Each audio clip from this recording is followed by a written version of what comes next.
Till the middle of the 20th century, these forests were the fiercely guarded hunting reserves of the Maharajas of Rewa, who hunted big game from elephant back.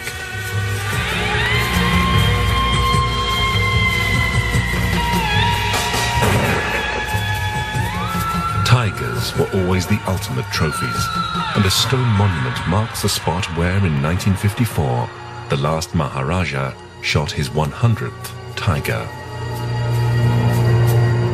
Today the tigers have little to fear, except from each other. This is Charger, who has ruled here for over 10 years. But like the Maharajas before him, Charger's reign is coming to an end. It is only a matter of time before he must meet a powerful new rival. A younger tiger has moved into his kingdom. He is Charger's own grandson, a tiger named B1.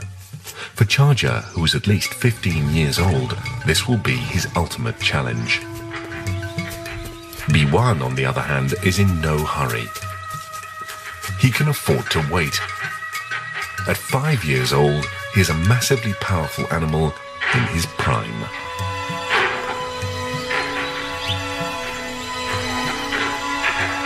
This tigress has killed a cheetal stag. Her name is Bachi, the daughter of Charger and the mother of his rival, B1. But her mind is on more important things than her feuding relatives.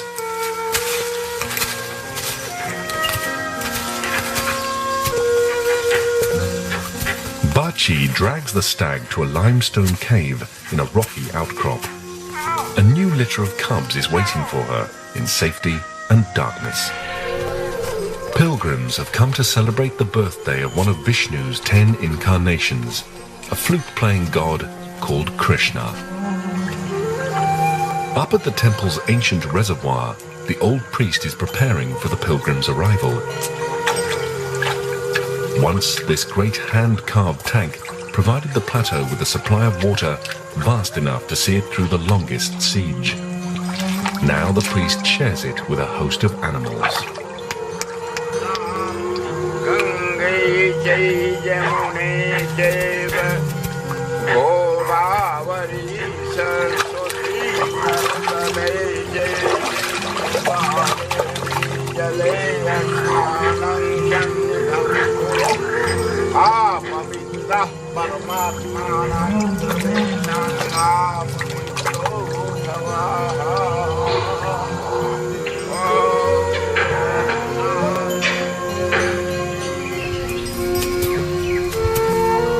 Below the temple, Bachi emerges from her lair with her 2 cubs. They are 5 months old and will be entirely dependent on their mother for at least the next year. The young cubs are very vulnerable at this age, and Bachi will never be far away from them for long.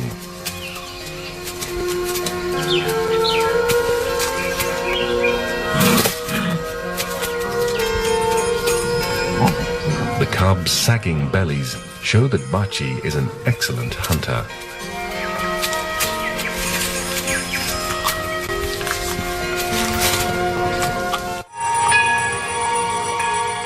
The first point the pilgrims reach on their ascent to the plateau is the statue of Vishnu. They break coconuts in a traditional offering. In a grassy meadow beyond the plateau, B1 is moving purposefully. His presence sends a ripple of fear through the grazing herds of spotted deer, but B1 is not hungry. The alarm calls of the herds have alerted Charger. B1 is approaching fast, pushing into his turf.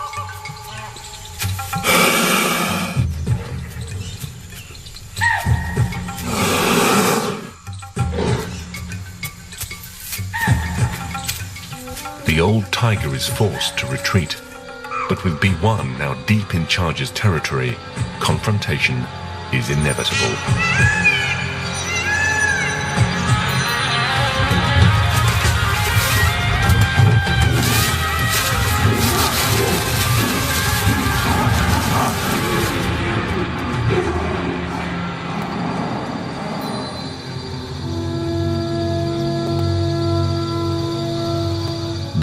priest knows each tiger by name and can even recognize their individual calls.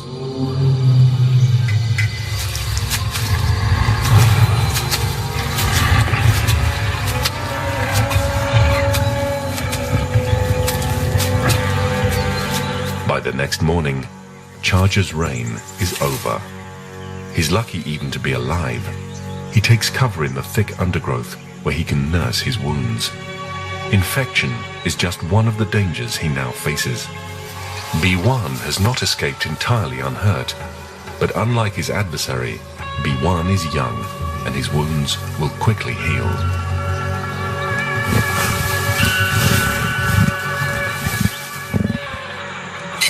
The priest anoints himself, as he has done every day for decades. Hinduism places all forms of existence on the same wheel of fate. Whether it's a great and powerful dynasty or an individual tiger, its destiny is governed by karma and overseen by the trinity of gods in their many incarnations.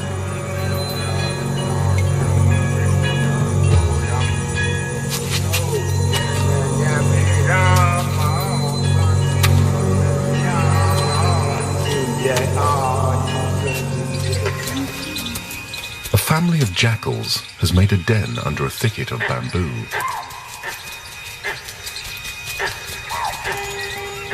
These cubs were born only a few weeks ago, but the den also holds another generation of jackals, older cubs that will suckle alongside their younger siblings.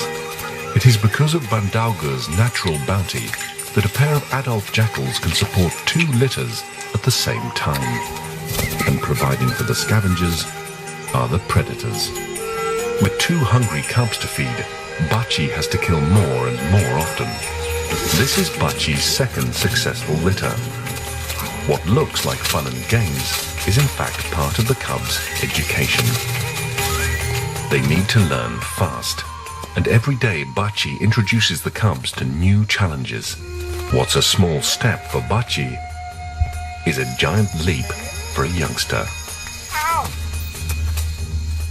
Tiger cubs learn all their skills from observing their mother, and these first few months are critical.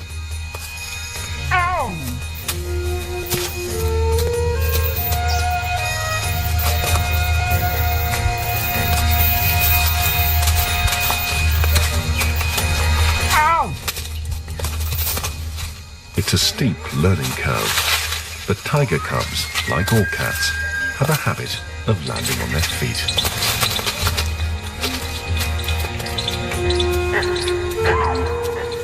Eventually, Bachi calls an end to the lessons, and her cubs obediently follow her for a well-deserved drink. It is water, above all, that ensures the regeneration of these jungles. And in late summer, after the monsoon rain, Bandauger turns a vibrant green. Water is a holy sacrament in many religions, including Hinduism, and in many ways it dictates how the people here will live from one season to the next.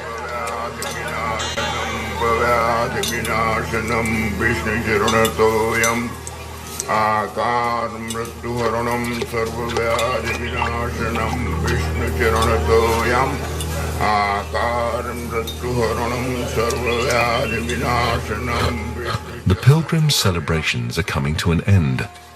They receive the priest's blessing and prepare to leave. Soon the old priest and the tigers will once again have Bandauger to themselves.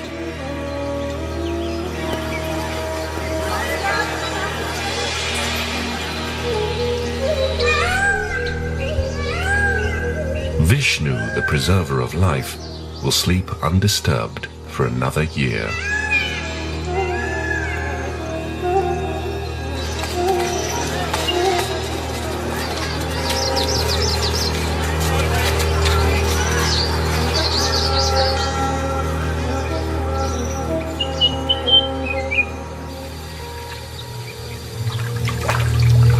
With the last of the pilgrims gone, sambar deer come out to browse on the marshes. Their presence does not go unnoticed.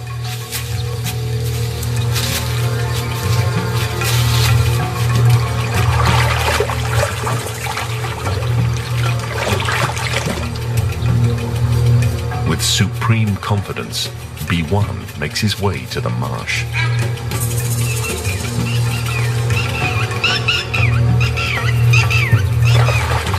Tails raised and alarm calls sounding, the herds disappear into the long grasses.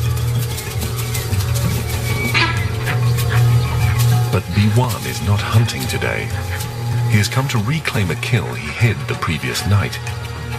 His wounds have now entirely healed, and the young tiger is a picture of health and formidable power.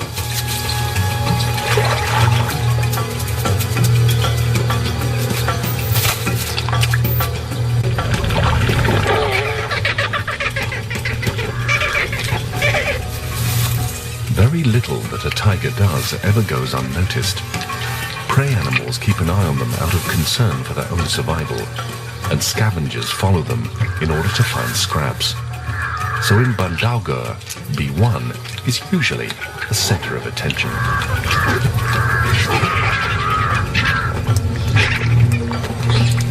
He tries to hide the remains of his kill again, but doing so in broad daylight means it's doubtful there'll be much left for him, and he may not even bother to return.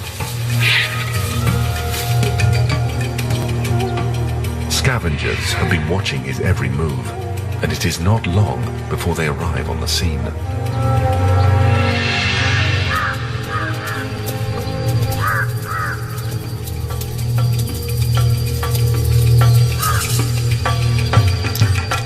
First are the crows, followed by vultures, and then jackals. Together they make up Bandaugur's motley recycling team.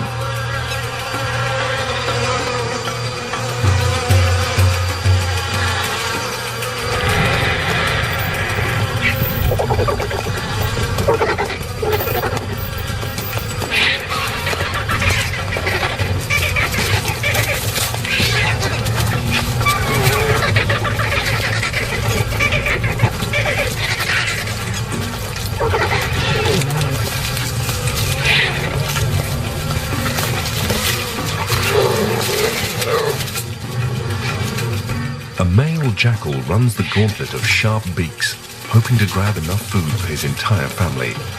He is heavily outnumbered, but he stands his ground.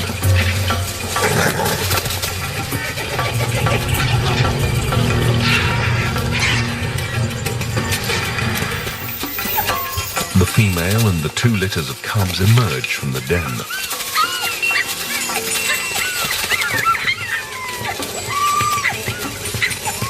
The male's hastily consumed meal is regurgitated for the entire family to share.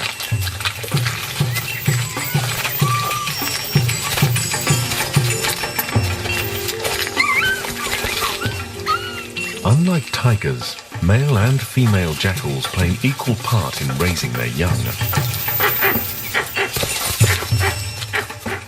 In the past, the presence of charger would have sent the entire family underground. But the jackals seem to realize that the once mighty tiger is now a spent force. It is now early summer, and the temperature is rising in Bandaugur.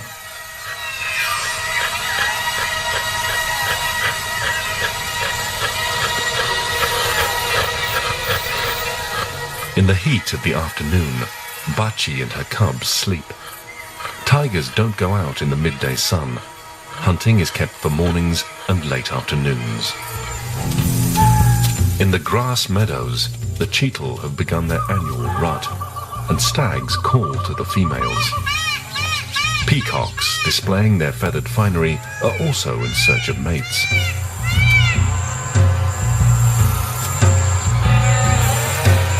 Testosterone runs high as each mature cheetal stag seeks to establish his territory and gather around him as many females as he can. The peacock adopts a less aggressive approach. He uses his tail to signal his magnificence. The grasslands are divided up between the different harems of the most successful stags. At last, the peacock also attracts some attention. The stags smell the air.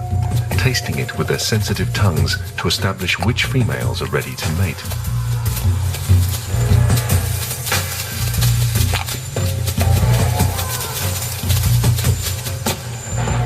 Meanwhile, the peacock puts on a display of his charms.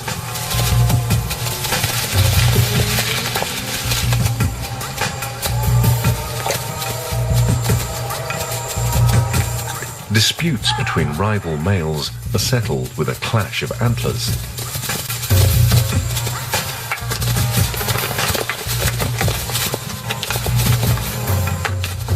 It's rare for the fights to last longer than a few seconds. Once dominance has been established, there is no point in either side suffering injury, and each individual seems to know instinctively when to call it a day.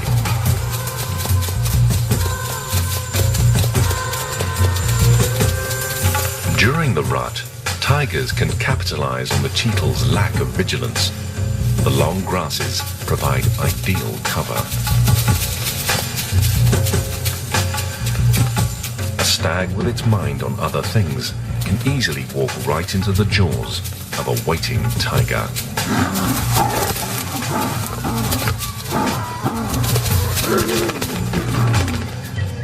The old priest has witnessed the turning seasons in Bandauger many times. The same drama is played out year after year, but with different characters. This year, it is B1's turn to occupy center stage. His stomach is full after a heavy meal of fresh cheetle.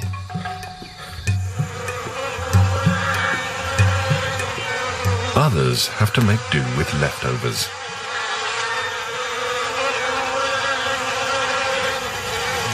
Charger, B1's vanquished rival, has at last found something to eat.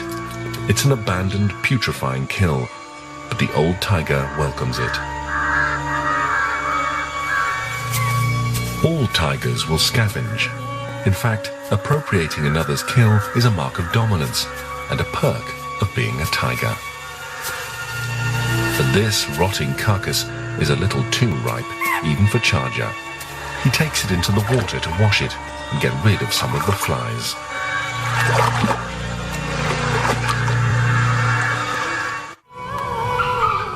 The monsoon greenery has long faded.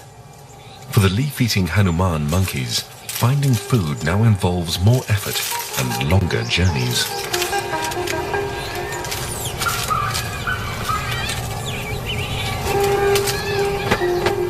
Hornbills also set off across the sparse canopy in search of summer fruit.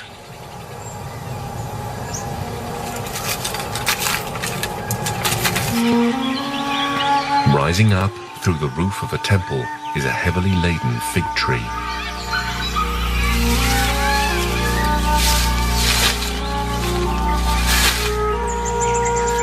Langurs and hornbills converge in the branches to feast. The ground beneath the fig is rich in monkey droppings, and pairs of dung beetles busily roll them into balls.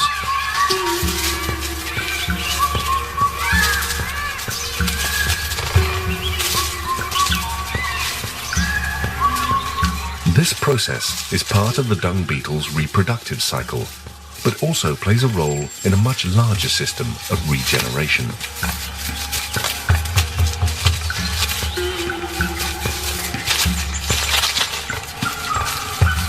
Once complete, the ball will be buried with the dung beetle's eggs to give their offspring a nutritious start in life.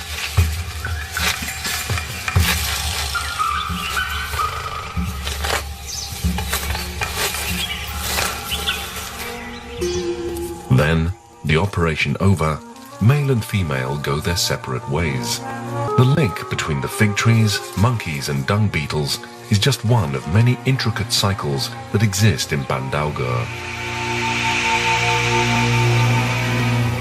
In the Gita, one of the sacred texts of Hinduism, the god Vishnu says, "Every creature is a jewel on a necklace, beaded to me." The Hindu trinity of gods is made up of Brahma, the god of birth, Vishnu, the preserver of life, and Shiva, the destroyer. It is said that all existence is recycled within this eternal triangle.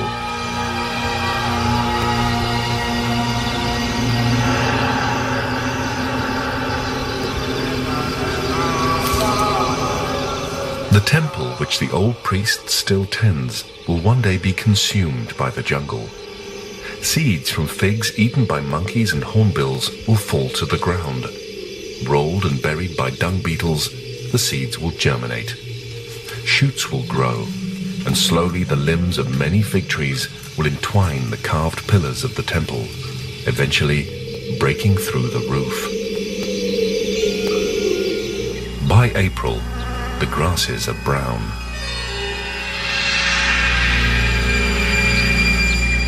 And the water holes have all but dried up.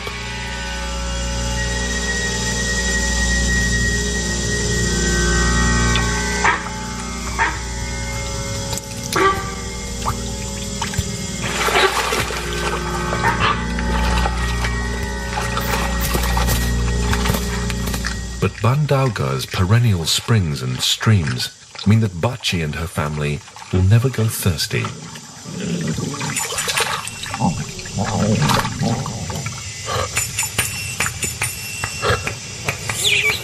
Other creatures stay at a safe distance until the tigers have finished.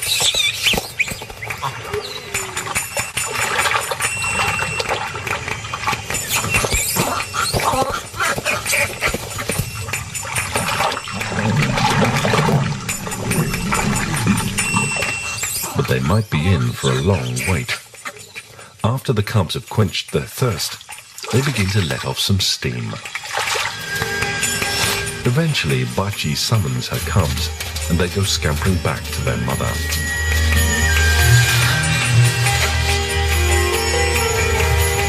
Imposing discipline on boisterous youngsters is a problem universal to all adult mammals. Even before the langurs sound the alarm, Bachi senses danger.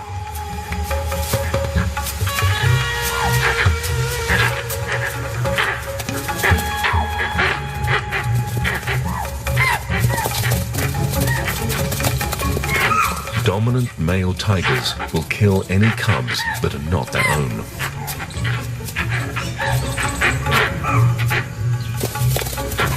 With just a flick of his tail, B1 sends the herd scattering.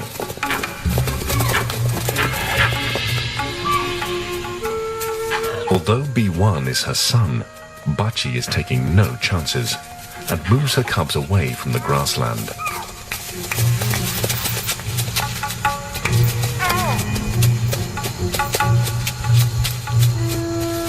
And Bachi is not the only tiger avoiding B1. Charger cannot afford another encounter with his grandson.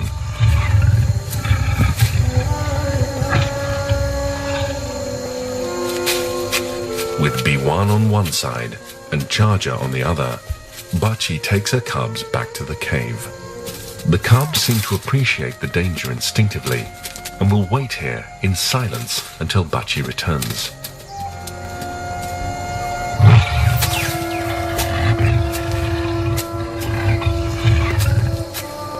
Testing the air, Bachi picks up Charger's scent. The tigress leaves her own scent for Charger to follow.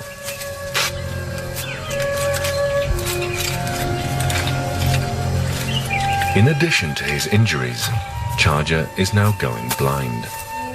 Smell is his most powerful remaining sense, and the one that Bachi will use to lead him.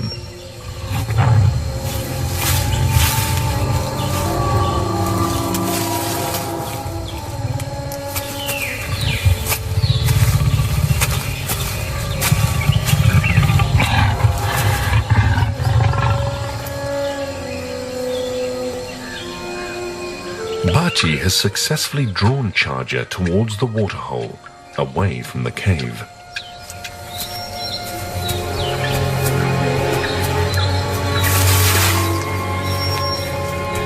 But by the time Charger arrives, Bachi has already slipped away and is on her way back to her cubs.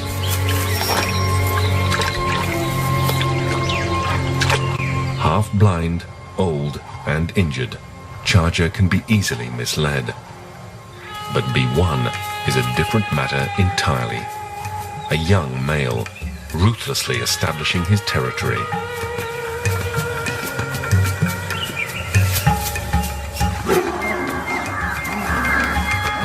He will kill cubs sired by other males in an attempt to ensure that only the genes of the dominant male survive.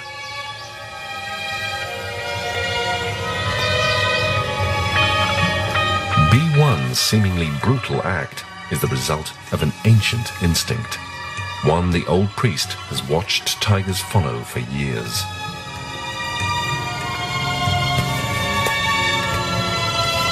Bachi returns to the cave where she left her 2 cubs. She is unsettled and apprehensive. She calls to them, and one of her cubs appears.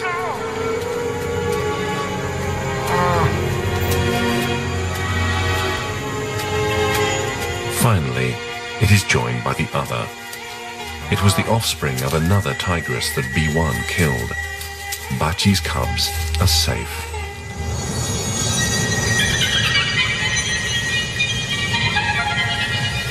By the end of May, temperatures in Bandauga reach a searing 45 degrees Celsius.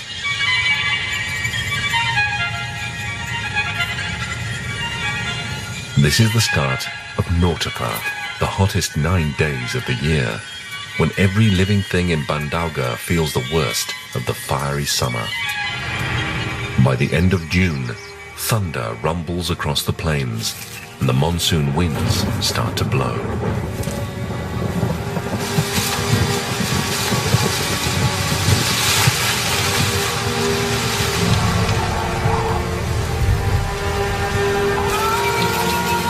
This is when the sal forest drops its seeds.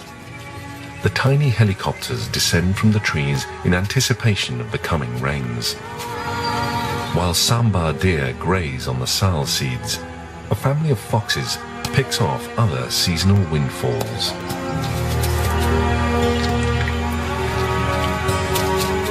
Charger will not see the rains break again. He never fully recovered after his mauling by B1. Now he has been further weakened by hunger and the oppressive months of heat, and he is almost completely blind.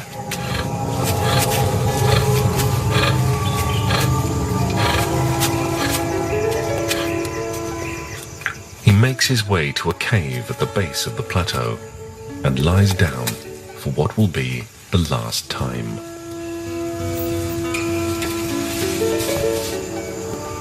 Each new day in Bandauga begins with a million possibilities.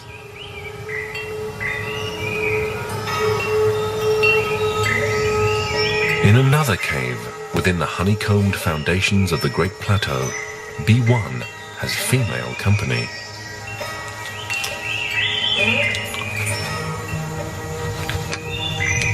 It's the tigress whose cub he killed.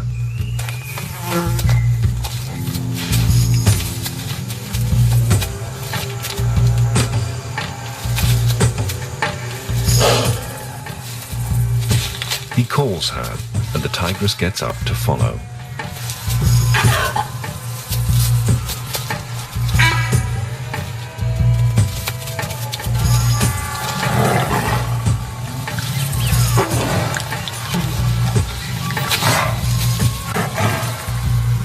The pair will stay together for 2 to 4 days, and during that time they will mate frequently.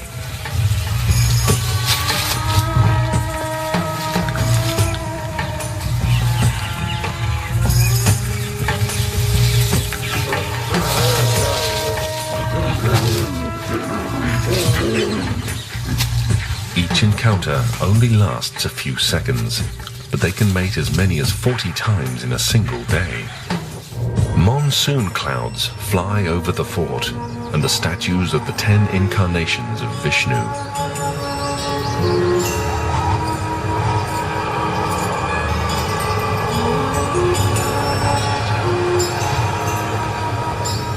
As the old priest gazes out across the familiar plains, He knows he might not witness another season. The only thing he's certain of is that the monsoon rains will once again fall and transform the lives of every creature in Bandauger.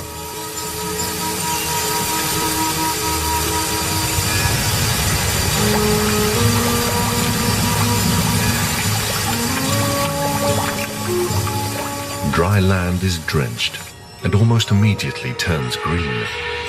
The sleeping Vishnu, like a chameleon of new life, also changes color.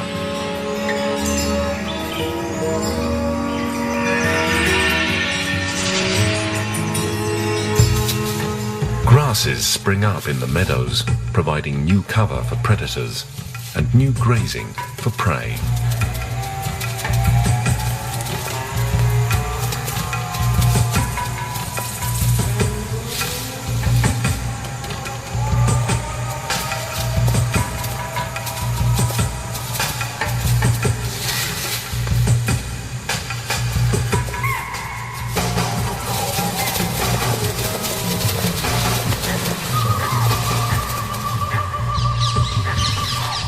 A leopardess drags her kill across the new growth. She's in a race against time. Vultures are already scanning the landscape, and their presence will draw other unwanted attention. The leopardess knows she must get the kill under cover as quickly as possible.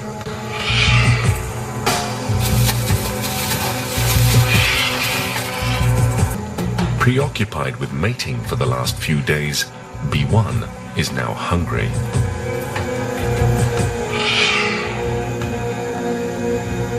A leopard must always eat what it can as quickly as it can. The arrival of a tiger would mean either abandoning its kill or being killed itself.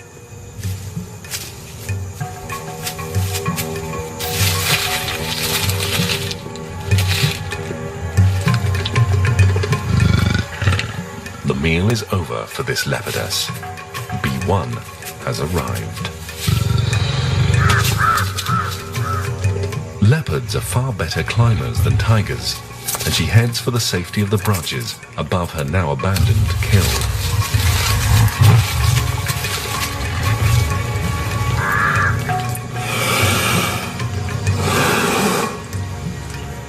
Tigers may be magnificent animals, but they're not proud, and find nothing demeaning about stealing another animal's dinner. Hunting is a hit-and-miss affair. For a tiger like B1, scavenging is a far more reliable means of support. The leopardess can only watch and wait.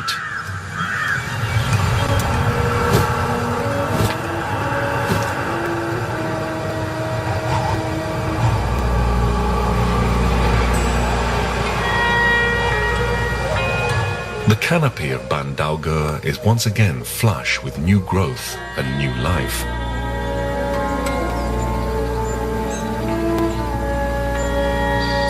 Temperatures fall as summer ends and the cold winter months set in. Stream beds that were bone dry and baked hard now run again.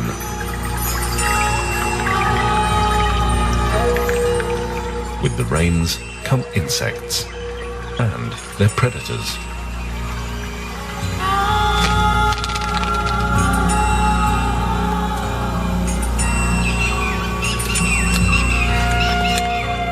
A pair of migrant cranes arrives, signaling the start of winter. There will be hardships ahead for all of the creatures in Bandauger.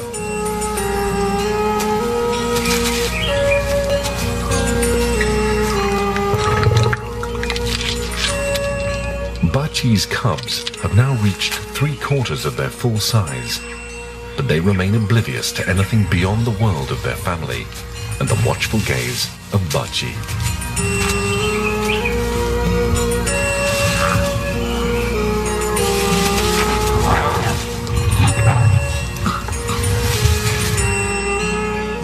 The priest on the plateau has silently witnessed all of the dramas played out below the temple. He has watched the rise and fall of Charger and the ascent of mighty B1.